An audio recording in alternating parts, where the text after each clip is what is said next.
Shavua Tov, a good vach. I'd like to share with you a true story that took place somewhere in the 1920s, I believe. The rabbi in the story, his name was Reb Chaim. When I first heard this story, it was kind of told to me as a rabbi that it's a lesson for rabbis. But I feel, as I hope you will hear tonight, it's a lesson for each and every one of us. The busiest day of the year for most rabbis is right before Pesach, when people come with all their questions about kosher for Pesach and dishes and selling their chametz and things like that. One year, the morning of the Seder, Reb Chaim of Brisk, a very well-known rabbi, on his tombstone it said, the father of the orphans, because he was a very loving rabbi who cared about his community. Anyways, a man approached him before Pesach, the morning of the Seder, and said, Rabbi, I got a question for you. Can I use 4 cups of milk instead of 4 cups of wine? Reb Chaim said, oh, that's a difficult question, and he began to pull out books from his bookshelf and look in one book and take another book and another book, and finally he said, you know what, this is a very difficult question, I won't be able to find the answer today. Meanwhile, he reaches into his pocket and pulls out a lot of money, like $100, and he says, go buy yourself wine for Pesach, and when I have the answer, I'll share it with you. The man said, thank you, took the money, and he left the room.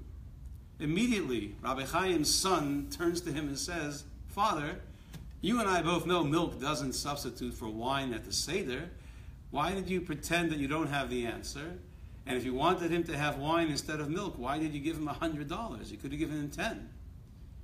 So Rabbi Chaim looks at his son and says, listen, if someone comes to ask if they can use milk for the Seder, it's quite obvious they don't have chicken or meat or anything fleshik for the Seder. I'll bet he doesn't have money for matzah or wine or fish or meat.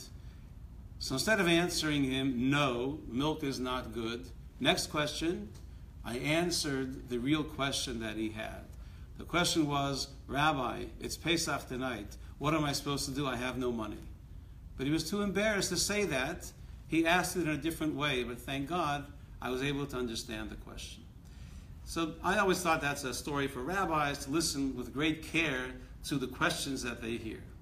But now that I grew up and I had my 30th birthday, actually it's a joke, now I realize it's not just for rabbis, it's for each and every one of us. When someone approaches us and says something or asks something, we need to read between the lines. Listen carefully to the person. What are they really trying to share with us? And to answer appropriately. When we do that, the world will be a much nicer place. Have a good week.